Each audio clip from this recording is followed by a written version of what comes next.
Je vous partage aujourd'hui une conférence que j'ai faite au mois de juin à Annecy, que j'ai appelée Introduction au géocentrisme.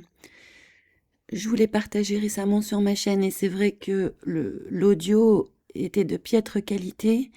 Donc je me permets aujourd'hui de réenregistrer cette conférence dans de meilleures conditions pour la rendre accessible à plus de monde, pour que vous puissiez l'écouter un peu comme un podcast. Alors je suis partie, on y va. Alors, je vais commencer par un petit point sur ce qu'est la résistance.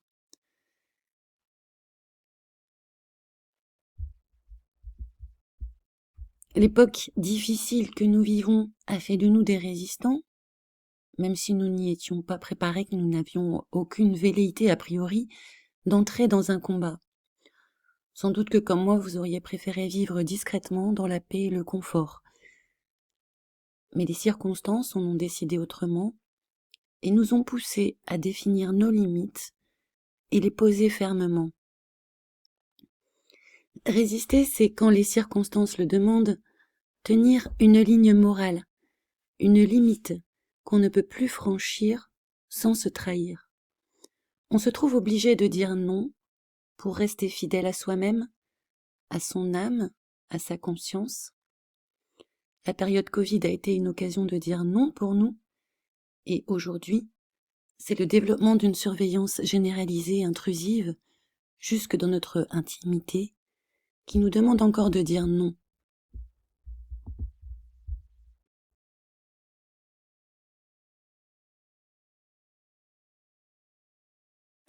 La résistance passe d'abord, me semble-t-il, par le refus.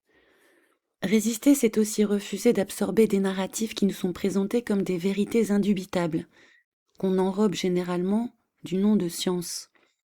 Ce mot, qui devrait être synonyme d'exploration, de curiosité, est aujourd'hui utilisé pour faire taire. Ce mot, science, souvent usurpé, dénaturé, il faudra le redéfinir, nous le verrons par la suite. Résister, c'est aussi avoir le courage de douter, de mettre entre parenthèses certaines de nos certitudes, au moins provisoirement. Les forces au pouvoir ne tolèrent pas l'incertitude, d'autant plus à l'ère de l'identification numérique des individus et des objets quotidiens. Tout doit être surveillé, pesé, prédictible. Notre résistance, finalement, se situe aussi dans le fait de toujours cultiver une forme d'incertitude, cultiver une certaine imprévisibilité, que je qualifierais de naturelle, de nécessaire à la vie. En bref, notre force vitale se situe dans la souplesse de l'esprit, le refus de se laisser identifier dans une case idéologique, dans un monde où tout doit être identifié, encapsulé, figé, pour pouvoir servir de paramètre aux algorithmes de la gouvernance. L'incertitude se situe aussi dans le conflit, au bon sens du terme. Nous avons une biodiversité d'opinions à protéger au milieu de ces tentatives de standardisation générale de la pensée. La force de la résistance, c'est cette diversité d'opinions au service de convictions communes, qui sont sans doute ces limites morales dont je viens de parler. Et aujourd'hui, comme j'essaie de le faire depuis plusieurs années sur ma chaîne YouTube, je vais jouer ce que je considère comme étant mon rôle social en tant que philosophe et artiste, qui va tenter de piquer quelques-unes de nos certitudes, déranger, bousculer, donner du grain à moudre, j'espère. Mes parents étaient enseignants et agnostiques. J'ai grandi dans un milieu de gauche, avec une grande confiance dans les institutions. J'ai fait des études d'art et de philosophie. J'ai commencé ma carrière professionnelle dans l'éducation nationale, puis je suis devenue, pour faire court, médiatrice culturelle. Par la suite, avec 3 enfants en bas âge, j'ai arrêté mon travail salarié dans un cinéma d'art et essai pour me concentrer sur ma fonction de mère au foyer. En parallèle du travail domestique, j'ai continué de m'instruire, d'apprendre. J'ai développé une pratique artistique pluridisciplinaire, comme on dit, à travers l'écriture, la performance, le dessin, la vidéo. J'ai fait quelques expositions, des résidences, etc. J'ai écrit un livre de poésie. J'ai créé un petit fanzine à une certaine époque. J'ai donné des cours de philo pour les adultes. J'ai aussi été couturière, brièvement éducatrice pour jeunes neuroatypiques. J'enseigne aujourd'hui la danse classique avec beaucoup de plaisir et je contribue en tant que journaliste aux médias Essentiel News et à la revue Nexus. Comme vous le savez, j'ai une chaîne YouTube sur laquelle je partage bénévolement mes recherches depuis plusieurs années. Mes différentes expériences de vie, la vie professionnelle, la maternité, et aussi mes échanges sur les réseaux, m'ont fait naviguer dans des milieux très différents, m'ont permis de me confronter à des points de vue qui m'étaient inconnus. La remise en question est chez moi une sorte d'art de vivre, et l'incertitude, une condition de la recherche de la vérité. La vérité, ce gros mot que personne n'ose plus prononcer. Les voyages et les rencontres m'ont aussi aidé à relativiser mes croyances et à questionner tout ce qu'on m'avait appris. Tout ce qu'on m'avait appris qui venait souvent d'une autorité, je l'ai découvert, qui n'était pas toujours légitime. C'est devenu en bref une enquête existentielle, une aventure artistique aussi si on veut, une quête spirituelle. En chemin, j'ai trouvé Dieu, mais c'était pas encore l'aboutissement de l'enquête.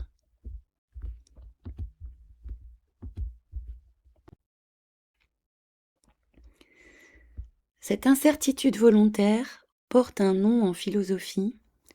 Il s'agit de l'époqué. E-P-O-C-H-E, qui signifie suspendre son jugement. Autrement dit, le scepticisme, le doute, qui font partie de l'essence même de l'activité philosophique. On peut dire que le scepticisme demande de nos jours une certaine audace, à l'heure où une vérité officielle, pénalement encadrée, s'installe peu à peu. Mais cela a sans doute été vrai de tout temps. Il ne s'agit pas de douter de tout par esprit de contradiction ou pour se distinguer. Il ne s'agit pas non plus de perdre toute confiance en l'être humain, au contraire, cette confiance est essentielle pour la vie de l'esprit. Mais raisonnablement, il s'agit de douter de ceux qui ont déjà menti par le passé et des autorités intellectuelles qui se sont montrées défaillantes. Quand on a été trompé de nombreuses fois par les mêmes institutions, politiques, médiatiques, la sagesse exige qu'on se méfie d'elle, à minima, qu'on prenne ses déclarations avec des pincettes. J'aime beaucoup la science-fiction. Les technologies exotiques m'ont fait rêver. Et quand je me suis intéressée à la conquête spatiale plus loin qu'en surface, dans le détail, j'ai découvert qu'il existait des sceptiques du voyage spatial dès les années 60 et que leurs arguments étaient tout à fait raisonnables.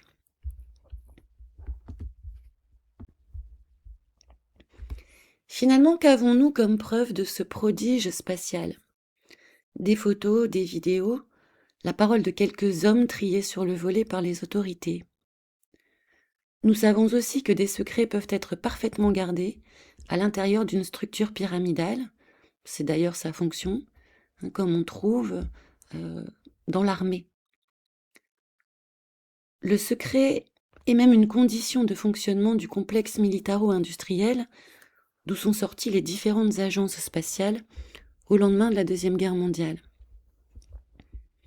La NASA s'est bâtie principalement sur l'autorité d'un transfuge nazi expert en missiles balistiques, Werner von Braun, et d'un maître de l'illusion cinématographique, Walt Disney, qui ont joint leurs forces pour vendre aux Américains puis au reste du monde un rêve étrange.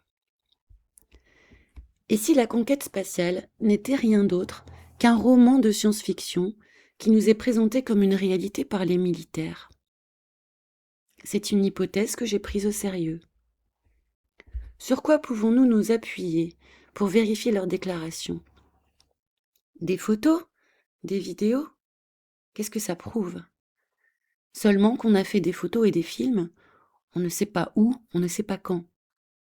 Car quand le prodige annoncé est tout de même assez osé, il s'agit de croire que des êtres humains ont réalisé un exploit qui jusque-là était impossible, il est donc raisonnable d'en douter, de s'y prendre rationnellement dans son enquête, puisque les implications de cet événement sont indénombrables.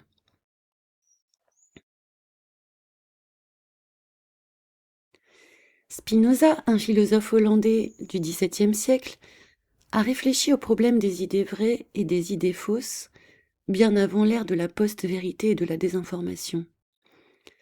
Il classait sa façon d'acquérir nos connaissances que la plupart du temps on nomme aujourd'hui information, selon un barème spécial qu'il est utile de garder en tête pendant une enquête. Dans son livre « Le traité de la réforme de l'entendement », il met au point une sorte de méthode pour apprendre à penser correctement et à distinguer les idées vraies des idées confuses ou erronées. Pour ce faire, il décrit 4 modes de connaissance, 4 façons de recevoir des informations. Le plus haut degré de la connaissance est pour Spinoza une sorte d'intuition intellectuelle qui nous apparaît comme une évidence.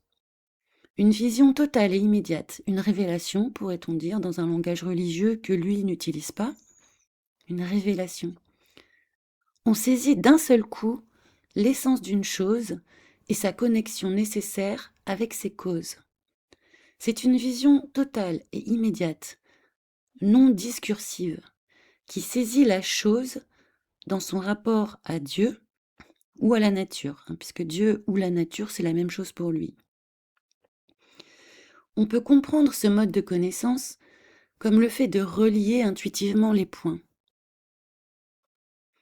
Entre les 2 modes extrêmes se trouve l'expérience vague et la déduction. Et le degré le plus bas de la connaissance, selon Spinoza, se situe, selon lui, dans l'ouï-dire. L'ouï-dire, c'est la connaissance la plus faible, la plus passive.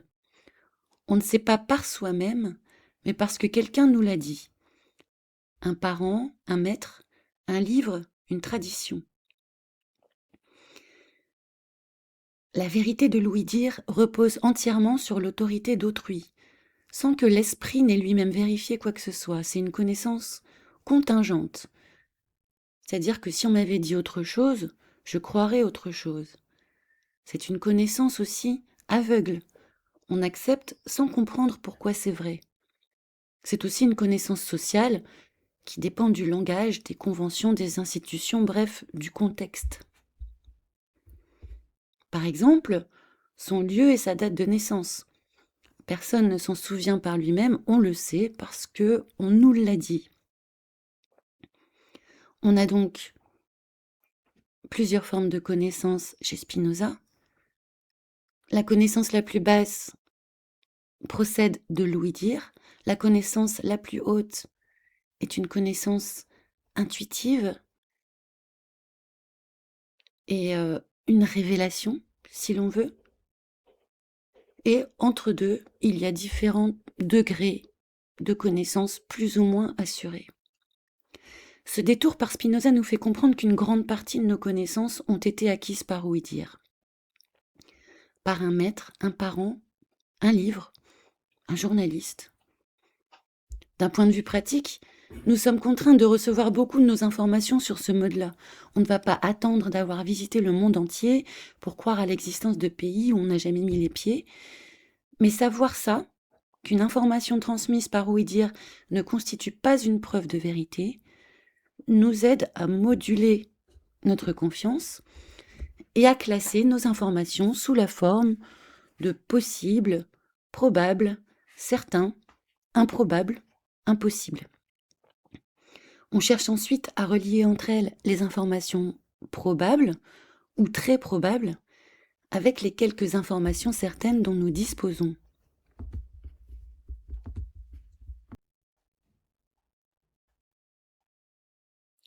Dans les informations certaines, je place par exemple le fait que sans intervention humaine, un pommier va toujours produire des pommes, et non des poires ou des fraises. Je tiens pour une information certaine que je me trouve là, en ce moment, chez moi, à vous parler, et non dans un jacuzzi à Dubaï. Il est aussi certain que tout ce qui naît et vit finit par mourir. Suffisamment d'expériences directes et d'expériences rapportées, la tradition, la science, bref, tous les signaux qui proviennent de la réalité concordent. Il y a beaucoup de choses certaines sur lesquelles nous pouvons et devons nous appuyer dans la tempête de la remise en question radicale. Les choses qu'on considère comme impossibles, finalement, semblent à côté peu nombreuses, de moins en moins nombreuses, dans un contexte où on nous fait croire que l'industrie, la science, pour peu qu'on y injecte énormément d'argent, seront capables de mettre fin à toutes les fatalités de la réalité, de tordre les lois naturelles. Pourtant, pour notre enquête, on pourrait dire que les choses impossibles sont au nombre exact des choses possibles. C'est leur envers, si on veut. Si un pommier ne produit que des pommes, cela signifie qu'il est impossible qu'il produise naturellement des poires. Si je me trouve ici chez moi, ça signifie qu'il est impossible que je me trouve à Dubaï. Il y a donc autant de choses impossibles que de choses certaines. En y réfléchissant bien, il y a même plus de choses impossibles que de choses certaines. Si je suis chez moi, il est impossible que je me trouve à Dubaï. Il est aussi impossible que je me trouve à Moscou ou même à New York. Il y a en fait une infinité de lieux où je ne me trouve pas. Il y a donc une infinité d'impossibilités. Les choses certaines, aussi nombreuses soient-elles, sont en nombre moins important que les choses impossibles. Pour ce que nous ne pouvons pas vérifier nous-mêmes, il reste à classer les informations en probables et improbables. Et probable, ce que nous n'avons pas pu observer ou expérimenter, mais que nous avons entendu le plus souvent, une information partagée par tous, qui n'a pas été démentie, une information transmise par une personne qui a démontré sa fiabilité dans le passé, etc. Et classée comme improbable, une information peu entendue, peu partagée, transmise par un inconnu par exemple, ou qui aurait reçu de nombreux démentis.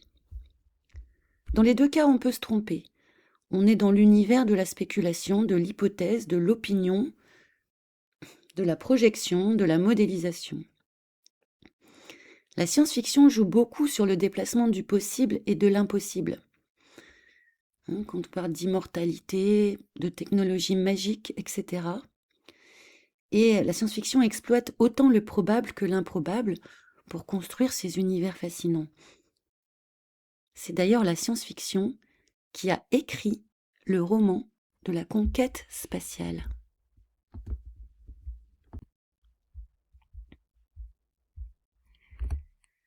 Le récit de la conquête spatiale se construit sur un enchevêtrement permanent de fictions assumées et d'événements présentés comme des faits. Jules Verne décrit dès 1865 un voyage lunaire avec une précision qui préfigure les missions Apollo de la NASA. Hans Obert traduit ensuite ses intuitions littéraires en équations, et Wernher von Braun, auteur des missiles V2, est lui-même fasciné par la science-fiction dans sa jeunesse. Une fois rapatrié aux États-Unis, ce même von Braun s'associe à Walt Disney pour mettre en scène le rêve spatial à la télévision, brouillant volontairement la frontière entre documentaire et divertissement. Le programme spatial américain apparaît ainsi moins comme une aventure purement scientifique que comme la réalisation progressive d'un script écrit bien avant lui, au point que Von Braun lui-même lors des premières orbites lunaires d'Apollo 8, aurait confié à son ancien collaborateur de chez Disney: « Ils suivent notre script ».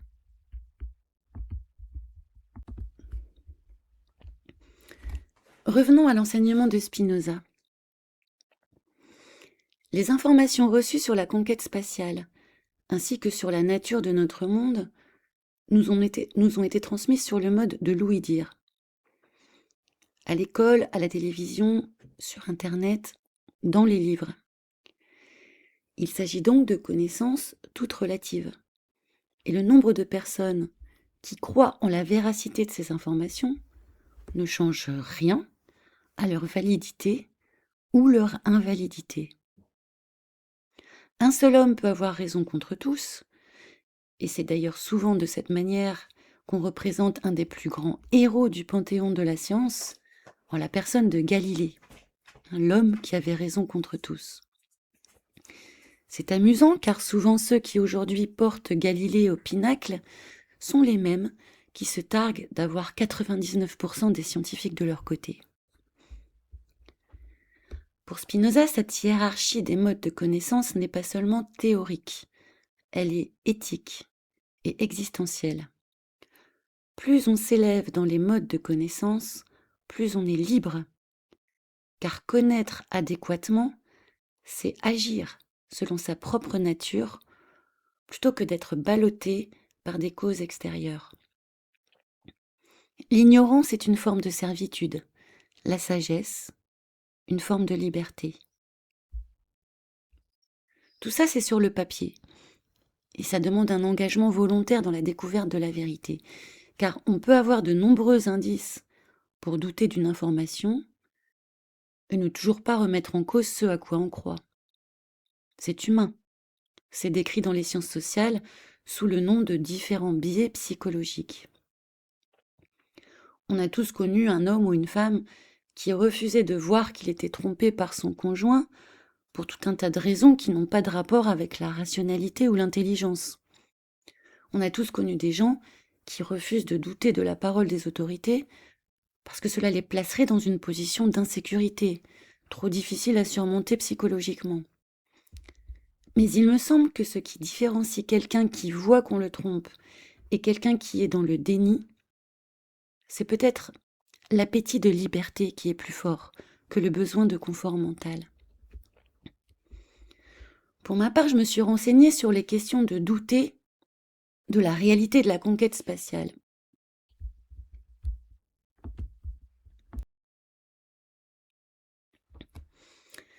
Ces raisons ont été énumérées par de nombreux auteurs dès les années 70, dont Bill Kaysing dans son ouvrage We Never Went to the Moon, ou le documentaire récent American Moon, très documenté sur tout un tas d'impossibilités purement techniques.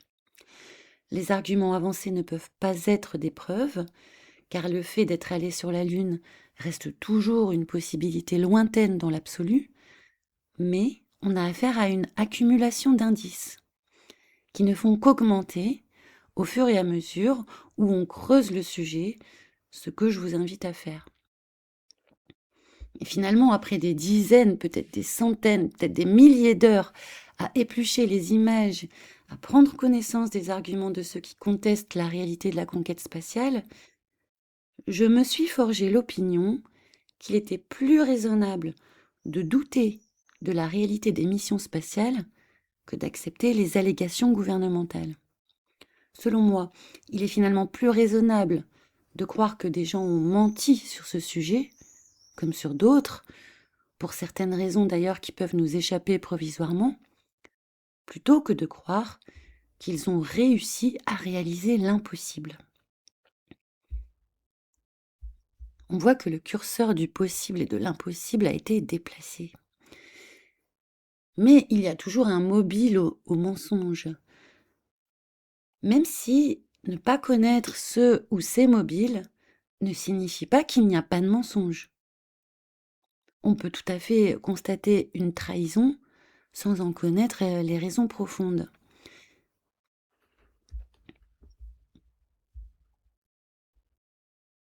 Pourquoi mentirait-il ? C'est la question qui revient systématiquement.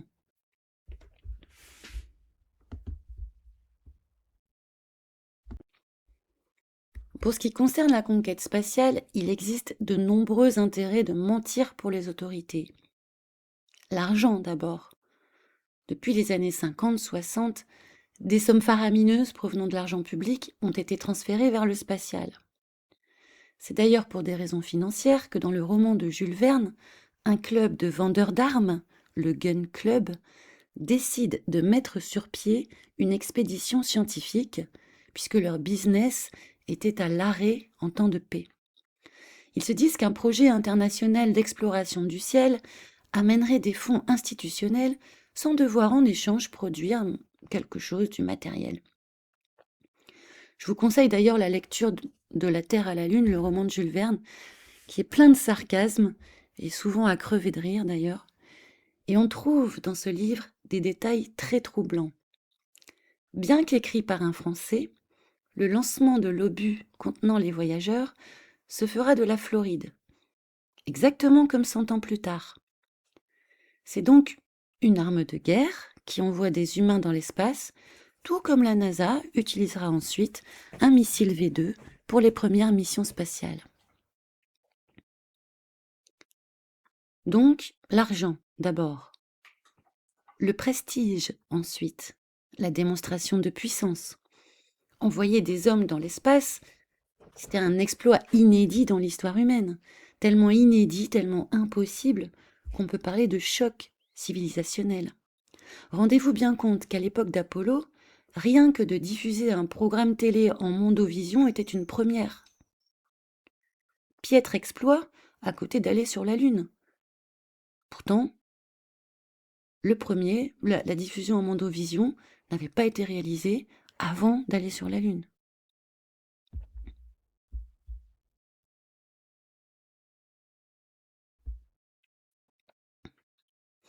Hannah Arendt ouvre son œuvre majeure, La condition de l'homme moderne, en 1958, précisément sur le lancement de Spoutnik, ce satellite soviétique, qu'elle considère comme un événement philosophique de première importance.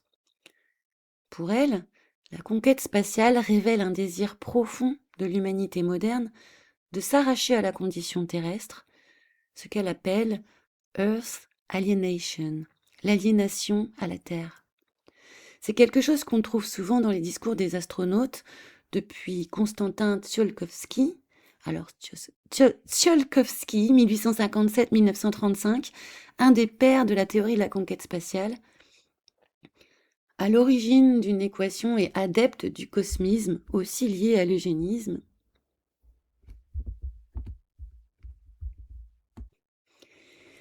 Il y a cette idée que l'homme ne cherche pas seulement à explorer l'espace, mais qu'il cherche à fuir sa propre condition d'être terrestre, ancré dans un monde partagé.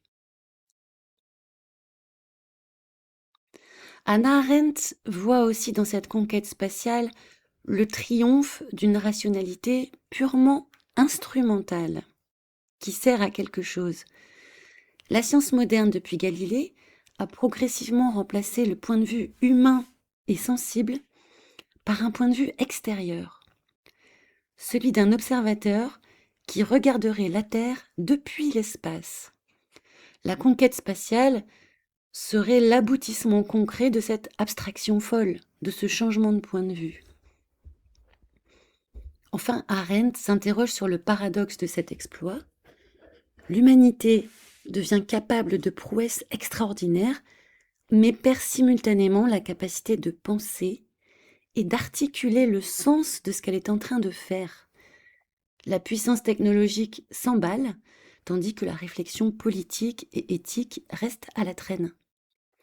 C'est une tension qui résonne particulièrement avec l'histoire de Werner von Braun, donc ce génie technique dont personne n'a voulu examiner la responsabilité morale. À ce mensonge lié à l'argent, au prestige, il existerait d'autres raisons plus spirituelles. C'est un peu ce que dessine Arendt et ce que nous allons prolonger. Avec les voyages documentés dans l'espace, Nous avions enfin au XXe siècle la preuve définitive de la véracité, de la validité de la cosmologie héliocentrique qui s'est construite progressivement à travers les siècles. Subitement, on avait la confirmation que la façon dont nous voyons l'univers, qui n'était jusque-là qu'hypothétique, spéculative, d'un coup, est présentée comme définitive et valide. C'est une façon de fermer la porte à des siècles d'objections et de contestations.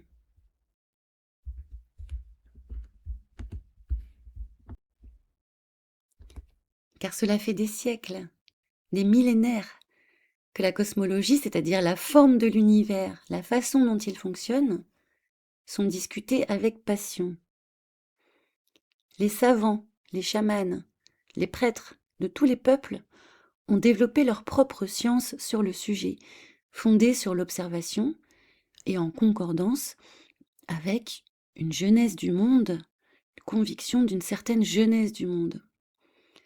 Et les formes de l'univers proposées sont souvent concordantes dans les anciennes civilisations, réparties partout dans le monde, et se sont développées, semble-t-il, à moins que les échanges culturels aient toujours existé, mais se sont développées, semble-t-il, de manière isolée. Que ce soit chez les Nordiques, les Indiens, ou dans les sociétés chamaniques comme les Sibériens, on a très souvent une représentation du cosmos sous la forme d'un schéma à 3 étages, 3 mondes superposés, surmontés d'une voûte étoilée. Quelles que soient les civilisations, on se trouve globalement dans des cosmologies approchantes pendant de longs millénaires. Donc ces 3 mondes, c'est le monde humain, le monde de la matière qui se trouve au milieu, le monde divin qui se trouve au-dessus, et en dessous l'inframonde qu'on appelle souvent les enfers. Ce n'est qu'à partir de la Renaissance qu'un bouleversement se prépare et qu'un autre modèle cosmique émerge en Europe. Le premier grand basculement s'opère avec la révolution copernicienne, Nicolas Copernic. On parle souvent du passage du géocentrisme à l'héliocentrisme, mais ça va beaucoup plus loin que ça. Le changement est plus profond que ce basculement du géocentrisme à l'héliocentrisme. Il s'agira plutôt de comprendre qu'il s'agit du passage d'un monde clos à un monde infini. C'est ça qui est important de comprendre. Ainsi qu'Alexandre Koyré a intitulé son livre « Du monde clos au monde infini ». Imaginez-vous qu'on se trouve dans une société à l'époque qui croit massivement au Dieu chrétien, le créateur du ciel et de la terre, qu'il a séparé les deux dès les premières lignes de la Genèse. C'est ça, la science, entre guillemets, de l'époque. L'univers est simplement un autre nom pour la création, et quand Bossuet, par exemple, utilise le terme « univers » dans ses cours d'histoire aux jeunes rois, ce terme « univers » désigne ce que nous appelons aujourd'hui la planète. Il n'est pas question, dans l'esprit des gens de ce temps, d'imaginer un espace infini au-delà du visible. C'est un point épistémologique important sur lequel nous reviendrons plus tard. Et puis soudain, milieu du XXe siècle, on a ces annonces et ces images de l'espace qui ont envahi les foyers via la télévision à la fin des années 60, donc qui, il faut rappeler, proviennent du secteur militaire. Et donc soudain, ces annonces mettent un point final à ces dizaines, centaines d'années de controverses.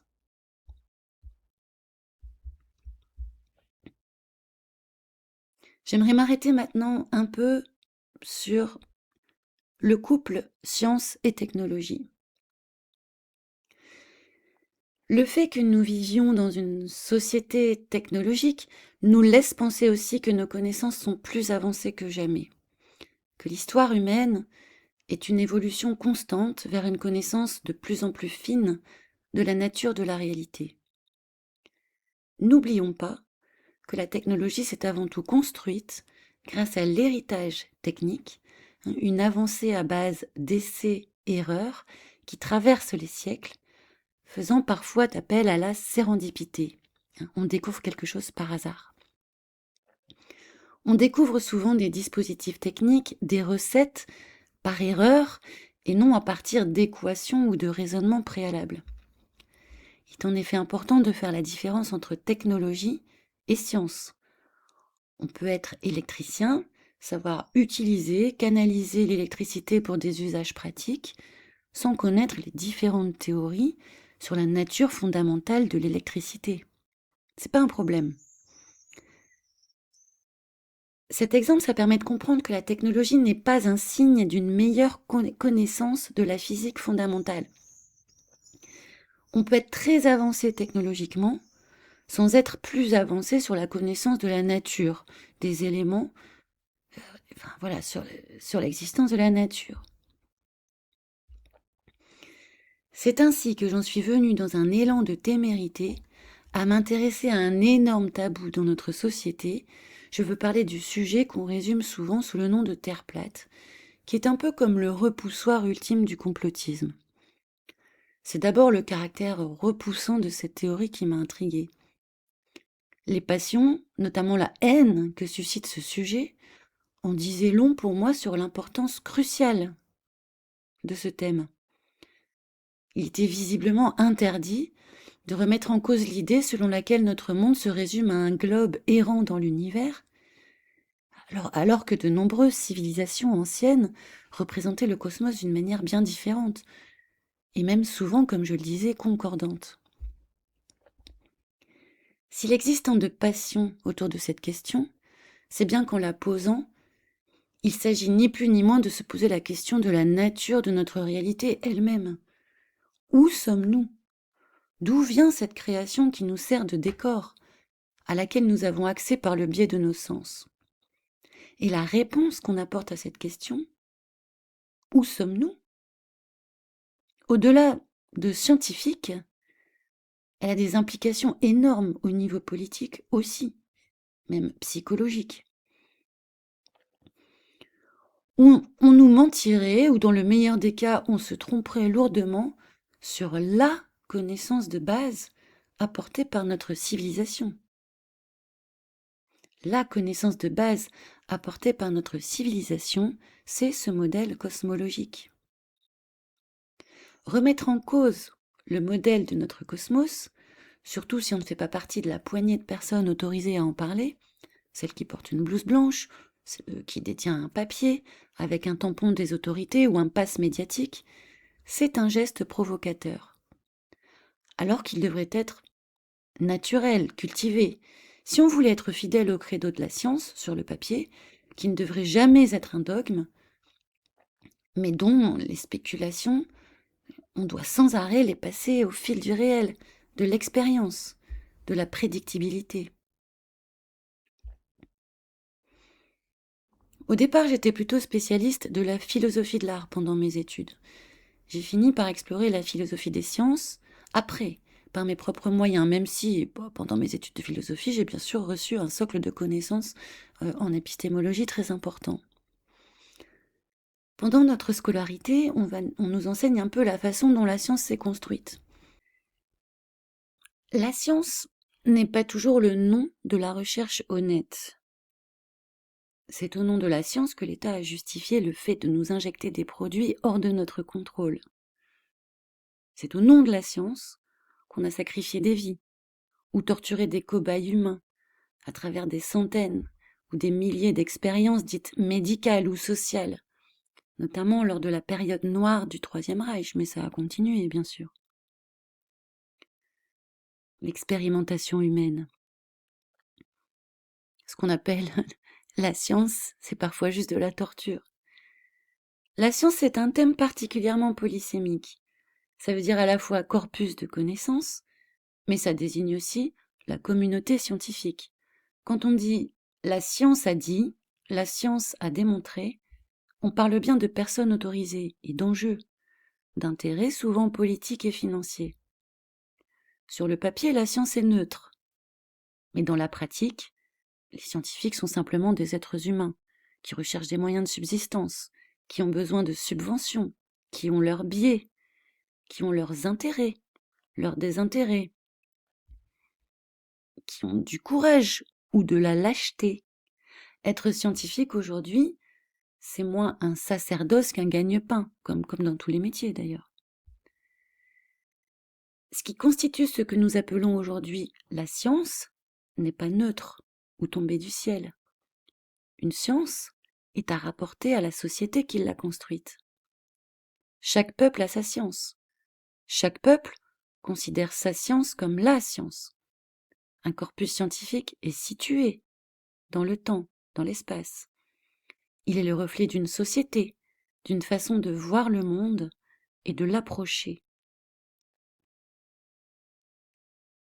La science d'un peuple cristallise ses croyances, ses besoins. D'ailleurs, on pourrait dire aussi que la profession de scientifique n'existe pas vraiment. C'est pas le nom d'un métier, en tout cas. On est biologiste, ingénieur, statisticien, médecin. Et encore jusqu'à récemment, la médecine était réputée être un art plutôt qu'une science. Mais à une époque, on parlait plus volontiers de savant ou de polymathe. Et dans les temps encore plus reculés, ces personnes qui s'intéressaient à la nature de la réalité et du cosmos étaient tout simplement appelées philosophes. Jusqu'au XVIIIe siècle, on appelait encore philosophie naturelle ce qu'on nomme aujourd'hui la science. Le mot philosophie, du grec philosophia, amour de la sagesse, désignait à l'origine l'ensemble du savoir rationnel humain, qui englobait aussi bien l'étude de la nature que celle de la morale ou de la logique. C'est pourquoi Newton, dont on reparlera, pouvait encore intituler son œuvre fondatrice Philosophiae Naturalis Principia Mathematica, et c'est encore pourquoi le titre de Doctor of Philosophy s'applique encore aujourd'hui dans les universités anglophones à des chercheurs en physique ou en biologie, par exemple. Cependant, à partir du XVIIIe siècle, ce qu'on appelle la période moderne, avec l'essor de la méthode expérimentale et la spécialisation progressive des savoirs, le terme science s'est peu à peu émancipé de la philosophie pour désigner une démarche fondée sur l'observation, l'expérimentation et la réfutation empirique. La science est devenue une méthode. Dès lors, les deux disciplines, philosophie et science, sans cesser vraiment de dialoguer, ont acquis des identités distinctes. Là où la science cherche à décrire et à expliquer le monde par des faits mesurables, la philosophie interroge les fondements, les concepts, les questions que l'expérience seule ne peut pas trancher. On a donc une discipline autonome qui s'est développée sous le nom de science, qui se définit par son objet d'étude, le réel, par sa méthode, l'observation et l'expérimentation. Ça, c'est ce qui se trouve sur le papier. Tout n'est pas si tranché. Il y a toujours existé des théories qui se sont qualifiées de scientifiques, portant sur des objets qui pourtant sont inaccessibles à nos sens et à l'expérimentation. C'est d'ailleurs une objection qui traverse l'histoire de l'astronomie et de la cosmologie, comme nous allons le voir, c'est-à-dire appeler une théorie scientifique quelque chose qui n'est pas mesurable ni expérimentable. Expérimentable, ça existe.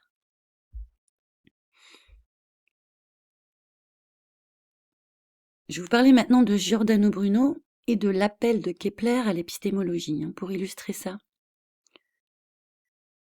Dans la longue histoire des sciences, on situe généralement la grande révolution scientifique et philosophique au XVIe et XVIIe siècle, dans cet héliocentrisme de Copernic. Je rappelle que c'est un déplacement du centre de l'univers, de la Terre vers le Soleil, mais ça reste somme toute une transformation interne à un cosmos encore fini et clos, à 3 niveaux, avec une voûte céleste qui délimite le monde matériel du monde céleste, sur le même modèle finalement, c'est un modèle approchant que tous les schémas anciens.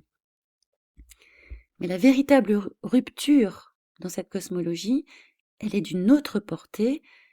Comme je l'annonçais, c'est le passage d'un monde clos à un univers infini. À travers la destruction de la sphère des étoiles fixes, que la religion nommait le firmament, qui depuis Aristote et Ptolémée posait une limite à notre réalité et donnait à l'homme une demeure ordonnée. C'était une limite entre ce qui est en haut, le spirituel, et ce qui est en bas, le matériel. Tant que cette sphère céleste existait, tenait dans notre représentation, le cosmos restait un tout fini et même bien ordonné, même s'il était héliocentrique, le centre se déplaçait, mais on gardait tout de même un centre. C'est seulement lorsque la sphère des fixes éclate que l'homme se retrouve, selon la formule célèbre de Blaise Pascal, perdu dans un silence éternel d'espaces infinis. On comprend mieux le bouleversement que ça représente. On se trouve confronté à un vertige où disparaissent les limites. Il n'y a plus d'ancrage. Il n'y a plus de centre. C'est très important d'un point de vue métaphysique, spirituel, même psychologique. La Terre n'est plus un lieu unique dans l'univers. Ça ouvre la porte à l'idée qu'il existe une infinité de mondes et probablement de mondes habités, ainsi que la fiction le développera par la suite dans les comics et les films hollywoodiens d'extraterrestres. Alors nous sommes nés là-dedans. Nous sommes nés dans un monde, dans un univers infini. Donc, dès notre plus jeune âge, avant qu'on se pose la question, on nous a donné la réponse.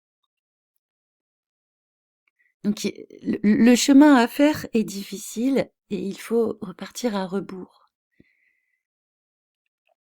Le passage du géocentrisme à l'héliocentrisme, qui a donc été opéré par Copernic, je vais dire notamment par Copernic, parce que c'est l'aboutissement finalement d'autres réflexions. Mais dans son De Revolutionibus Orbium Celestium, on est en 1543.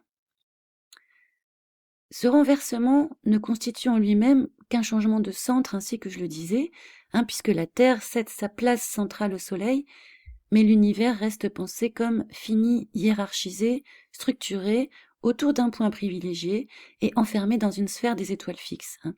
Donc ce centre se déplace sans remettre en cause l'existence même d'un centre, ni la finitude du cosmos.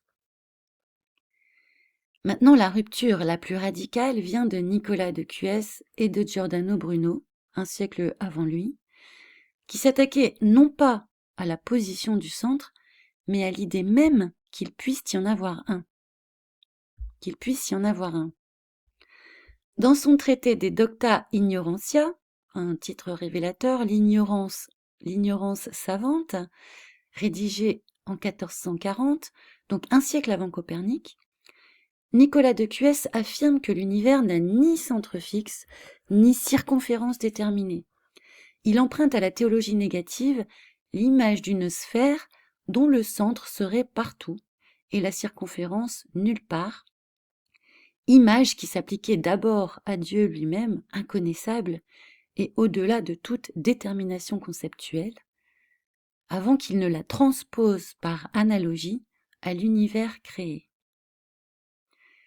Cette transposition a une conséquence philosophique considérable, car si aucun point de l'espace n'est objectivement central, un observateur situé n'importe où dans le cosmos, que ce soit sur la Terre, sur la Lune ou ailleurs, aurait toujours l'impression d'occuper la position centrale, ce qui relativise bien plus radicalement la place de notre planète que ne le fera plus tard le simple déplacement copernicien vers le Soleil. Cuès reste néanmoins prudent, ne franchit pas le pas vers une infinité physique pleinement assumée. Il qualifie l'univers plutôt d'indéfini ou d'indéterminé ou interminé, réservant l'infini véritable au sens strict et absolu à Dieu seul. Donc, il y a encore des réserves par rapport à l'infinité de l'univers. Pour De Cuès, il reste plutôt indéfini. Mais près d'un siècle et demi plus tard, à la fin du XVIe siècle, Giordano Bruno, né dans la décennie où Copernic est mort, donc tout de suite à la suite de Copernic, reprend cette intuition de Nicolas de Cuès d'univers interminé pour la radicaliser totalement, notamment dans son dialogue De l'Infinito Universo e Mundi, publié en 1584. Il s'appuie à la fois sur l'héliocentrisme de Copernic et sur l'atomisme matérialiste de Lucrèce. Donc Lucrèce, c'est le 1er siècle avant Jésus-Christ, mais c'est un texte redécouvert entre guillemets en 1417 par un humaniste. Donc, petite parenthèse, les textes antiques redécouverts à la Renaissance sont sujets, leur antiquité est sujette à caution. C'est une époque où il y a énormément de pseudépigraphie, et on n'est pas certain que les textes attribués à des auteurs antiques, redécouverts entre guillemets à la Renaissance, soient vraiment des textes antiques. Bref, Lucrèce, on le situe au 1er siècle avant Jésus-Christ, et il développe ces théories d'atomisme matérialiste. En gros, ça signifie que l'univers est constitué d'atomes et de vide. C'est une théorie qui est encore en cours aujourd'hui, qui ne doit rien à la modernité, qui décrivent des phénomènes naturels avec des causes matérielles, avec l'idée que les dieux n'interviennent pas dans le monde, avec l'idée qu'il n'existe pas de plan cosmique qui gouverne la nature. Donc c'est une idée qui rejette aussi l'idée d'une providence qui guiderait la nature. C'est le matérialisme. Giordano Bruno affirme que l'univers est non plus seulement indéfini, mais réellement et actuellement infini, peuplé d'une infinité de mondes habités, gravitant autour d'une infinité de soleils. C'est encore l'idée en cours actuellement, où chaque étoile dans le ciel est assimilée à un soleil ayant son système planétaire. C'est-à-dire que le soleil, qui était un objet unique en son genre, devient une étoile parmi toutes les autres, simplement plus proche de nous, c'est juste notre étoile. La conséquence, c'est que chaque étoile est un soleil avec potentiellement un système planétaire qui lui tourne autour. Dans cet espace homogène et sans aucun centre privilégié, Bruno abolit du même geste la distinction qualitative traditionnelle entre matière céleste et matière terrestre, soutenant qu'un Dieu lui-même infini ne pourrait produire qu'un effet à la mesure de sa puissance. Bruno était fortement imprégné de traditions hermétiques, de néoplatonisme et de magie, comme l'est toujours la science actuelle d'ailleurs. Je vous en parlerai, je vous en reparlerai une autre fois, sur les origines occultes de la science moderne. Or, il faut souligner que dans les deux cas, ce pas franchi par Cuès de l'indéfini, ce pas franchi par Bruno de l'indéfini de Cuès à l'infini ne repose sur aucune mesure ni observation empirique, mais relève entièrement de l'intuition spéculative, du raisonnement métaphysique ou théologique, voire de l'adhésion à une doctrine, en l'occurrence la doctrine hermétique, Hermès Trismégiste, l'alchimie, la Kabbale, etc.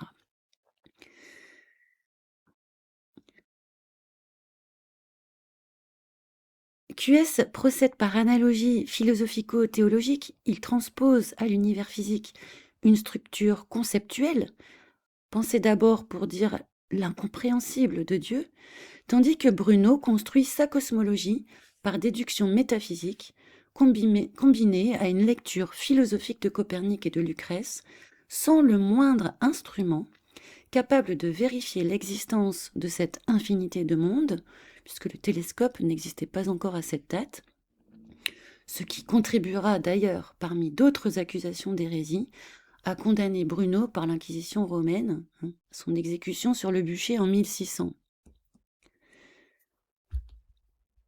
Mais c'est une autre histoire.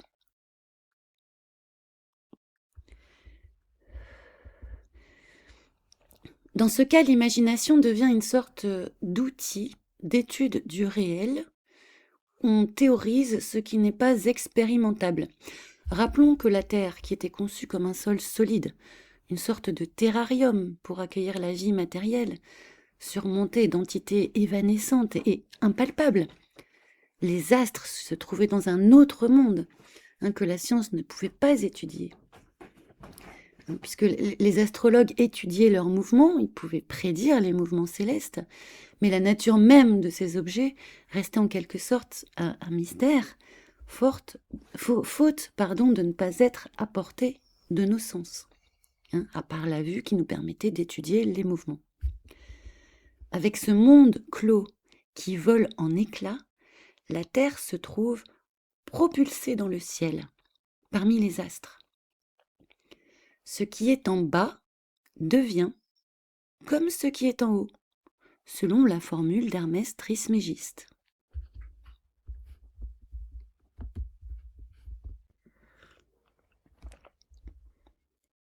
Il y a cette idée que le concept précède l'observation. Alors épistémologiquement, c'est-à-dire du point de vue de la philosophie des sciences, ce décalage est révélateur. Il montre que la véritable révolution cosmologique, plus profonde ainsi qu'on l'a vu que le simple changement de centre opéré par Copernic, n'est pas née d'abord de l'observation ou de la mesure, mais d'un travail conceptuel et métaphysique bien antérieur qui a ouvert l'espace de pensée dans lequel la science moderne allait ensuite pouvoir s'installer.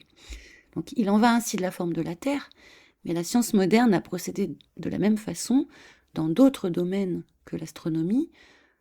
On a vu que l'atome, ce concept de grain de matière insécable, de matière primordiale, si on veut, de grain de matière primordiale, est imaginé dès l'Antiquité, à la fois par Démocrite, Épicure ou Lucrèce, et des siècles plus tard, nous ne l'avons toujours pas observé cet atome, même avec des instruments. Donc, à l'heure actuelle, l'atome reste un concept.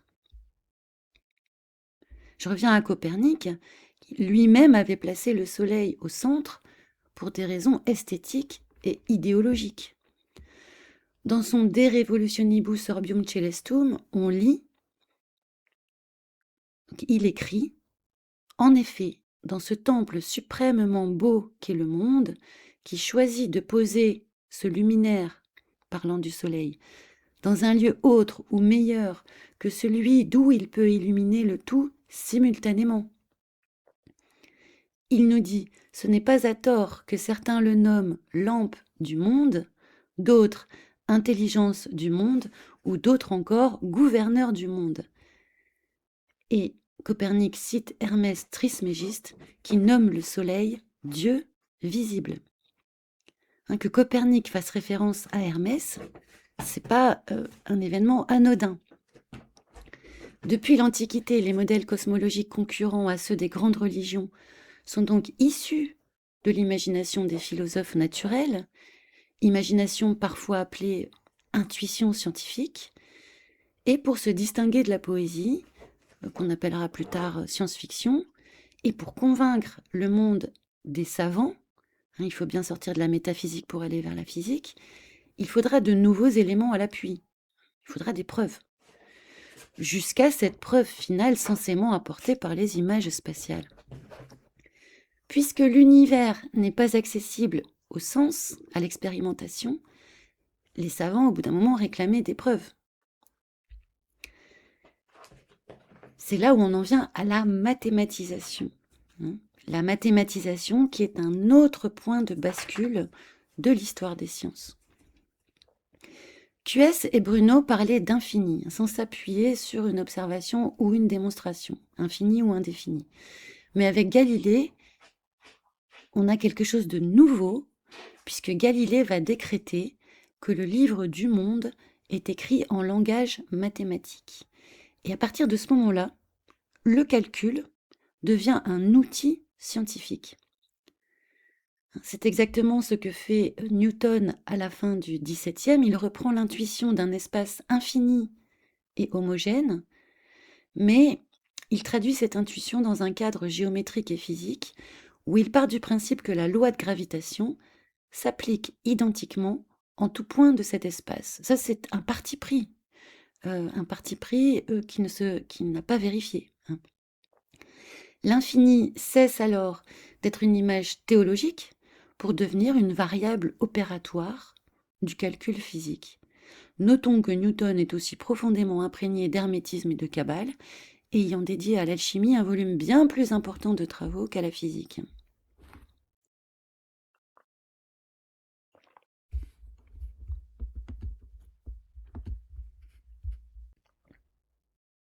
Alors Galilée. Lorsque Galilée défend l'hypothèse copernicienne, donc il reprend les travaux de Copernic, selon laquelle la Terre tourne sur elle-même et autour du Soleil, on attribue généralement cette adhésion à l'invention d'un nouvel instrument. Une observation inédite aurait ainsi permis d'accréditer la thèse copernicienne, nous raconte-t-on dans l'histoire officielle des sciences. Il aurait inventé un nouvel instrument d'observation. Pourtant, le fameux télescope de Galilée, qui est conservé au musée de Florence, qu'on peut encore voir aujourd'hui, ne grossissait que 21 fois, soit l'équivalent d'une simple paire de jumelles actuelle ou d'un télescope jouet pour les enfants. Sa lunette, qu'aujourd'hui, voilà, on peut acheter pour 2 sous, sa lunette aurait révélé l'existence d'un nombre d'étoiles supérieur à celui connu jusqu'alors. Hein, tout ça laissant entendre qu'elles n'étaient pas toutes situées sur le même plan, qu'il y avait une profondeur, parce que jusque-là, on pensait que toutes les étoiles étaient sur le même plan. Et avec Galilée, le ciel va prendre de la profondeur, hein. Il n'y a plus de voûte, mais voilà ce vertige dont parlait Blaise Pascal des univers infinis. Ceci installe durablement l'idée, évidente pour nous aujourd'hui, que la technologie permettrait de voir au-delà des limites de nos sens. Avant Galilée, la connaissance du monde naturel reposait sur ce que l'œil nu pouvait observer, complété par le raisonnement et l'autorité des textes anciens. Mais avec son télescope, avec sa lunette, un nouveau principe s'impose. L'instrument ne se contente pas de prolonger la vue, il révèle une réalité qui était, jusque-là, invisible, en attente d'être dévoilée par la technique. C'est un renversement lui aussi considérable, parce que cela signifie que nos sens, livrés à eux-mêmes, sont insuffisants, voire trompeurs, et c'est un point important dans notre enquête sur la Terre plate et fixe, car en effet, pour nos sens communs, elle paraît plate et fixe, hein. Donc la science moderne tout entière hérite de ce geste galiléen. Elle se construit sur le postulat qu'il existe une réalité au-delà de l'expérience sensible immédiate, quelque chose qu'on peut entendre, hein, mais que la technologie nous permettrait d'y accéder. Il nous semble évident que les instruments, les télescopes, les microscopes nous révèlent une réalité au-delà de nos sens, mais à l'époque, on pouvait penser au contraire qu'une lentille ou qu'un instrument déformait la réalité plutôt qu'il ne la révélait.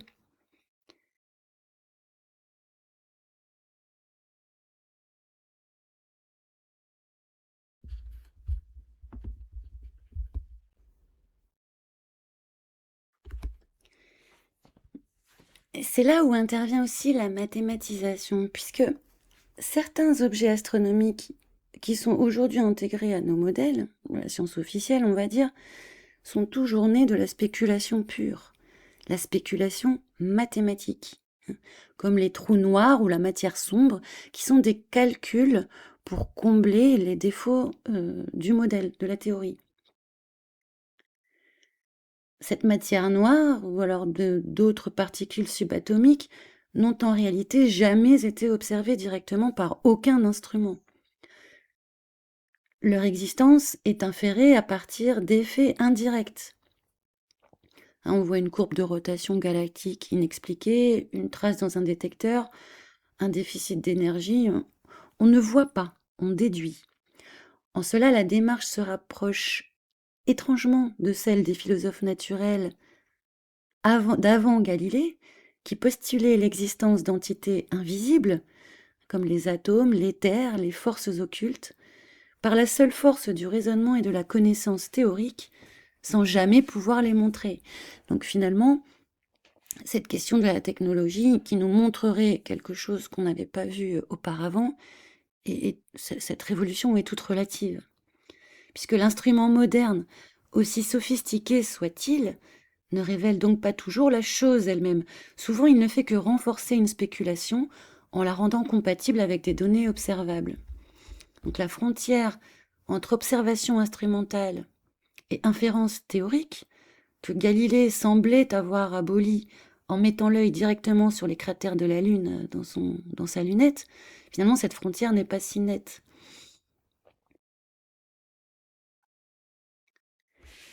Parce que cette tension entre ce que l'instrument donne à voir et ce qu'il fait seulement présumer invite à interroger autrement le statut de la connaissance scientifique.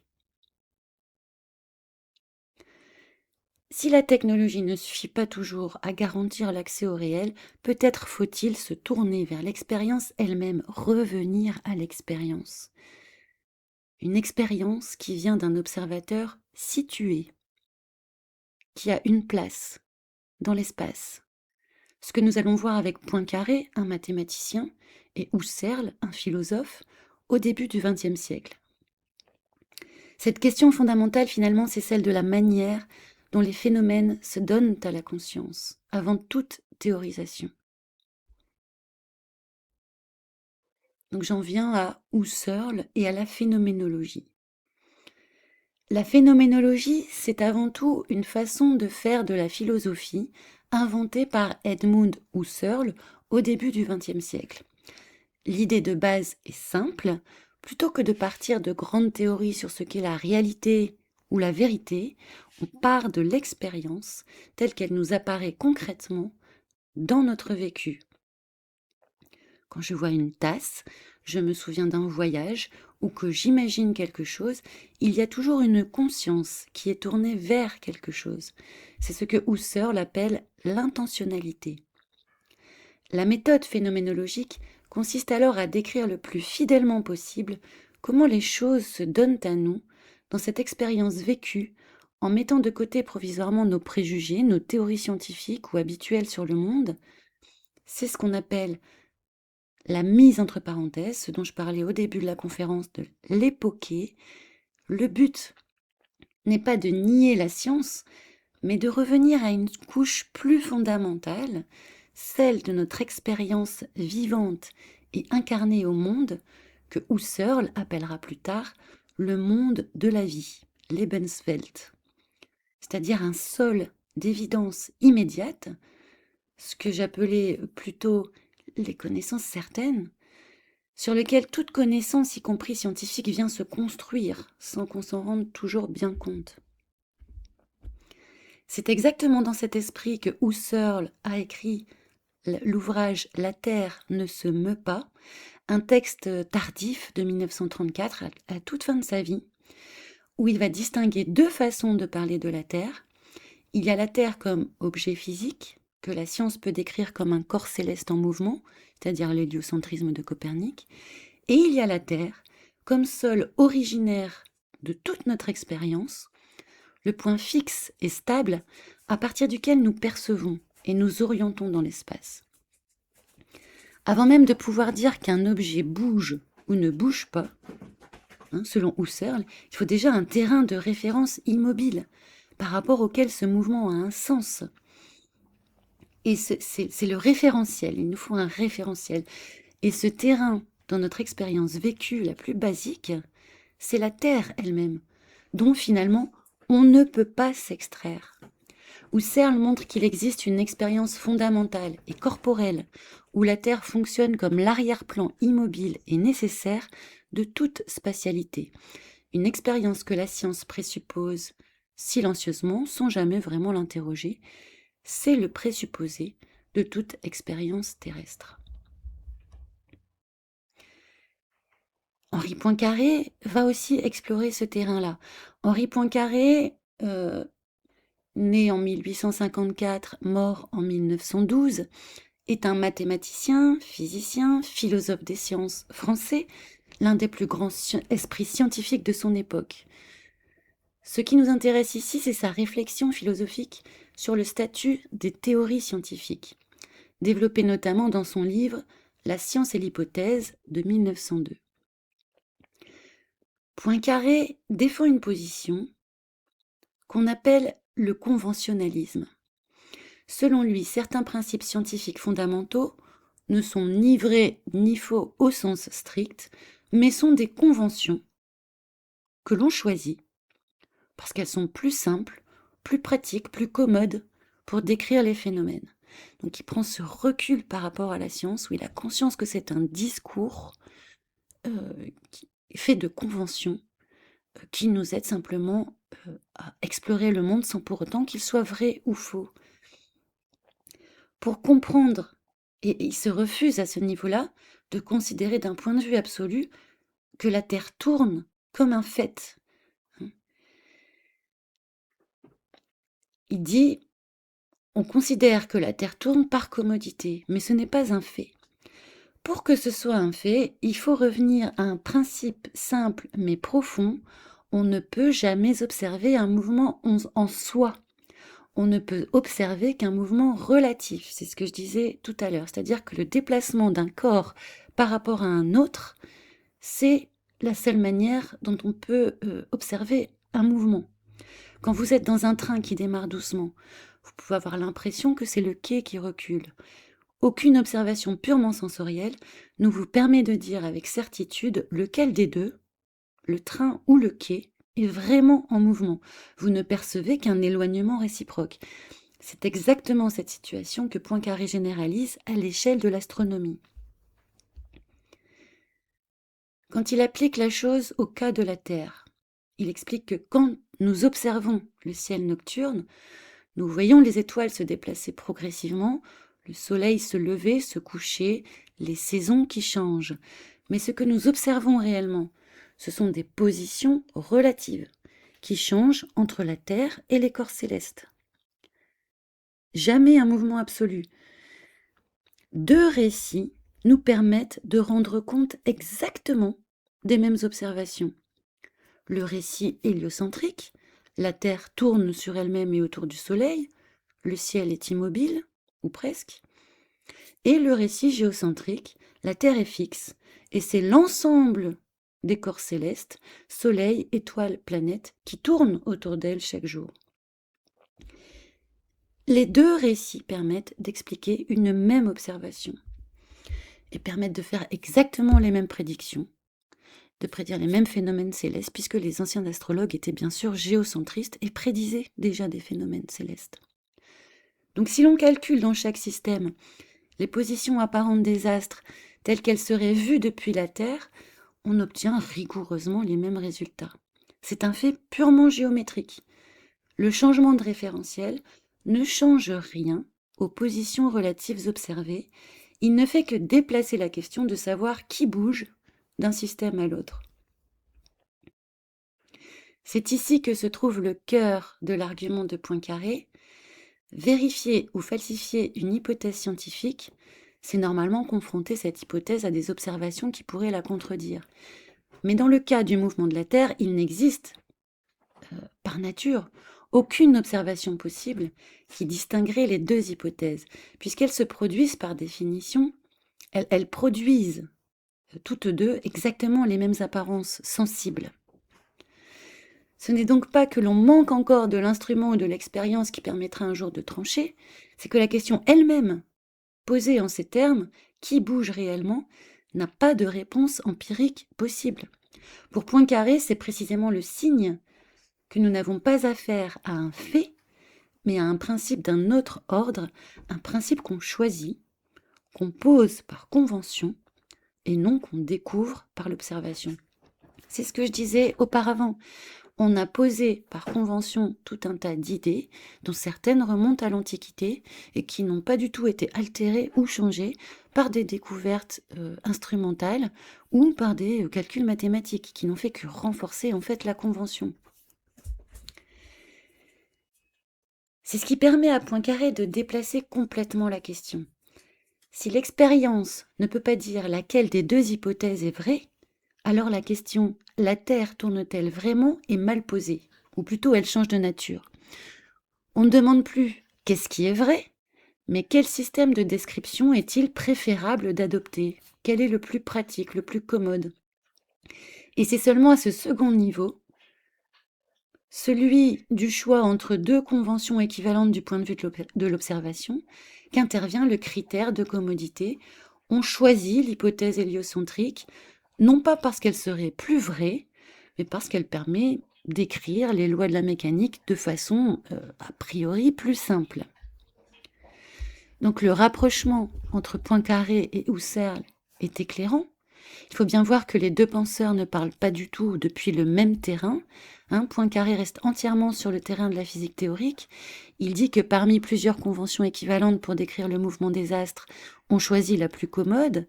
La question «la Terre tourne-t-elle?» est pour lui une question sur le meilleur choix du système de coordonnées. Et Husserl, lui, il se place en amont même de cette discussion. Avant même de parler de conventions de coordonnées ou de systèmes de référence, il y a une expérience vécue et corporelle dans laquelle la Terre fonctionne comme un sol immobile, on va dire l'arche, il appelle ça l'arche-monde, de toute orientation possible.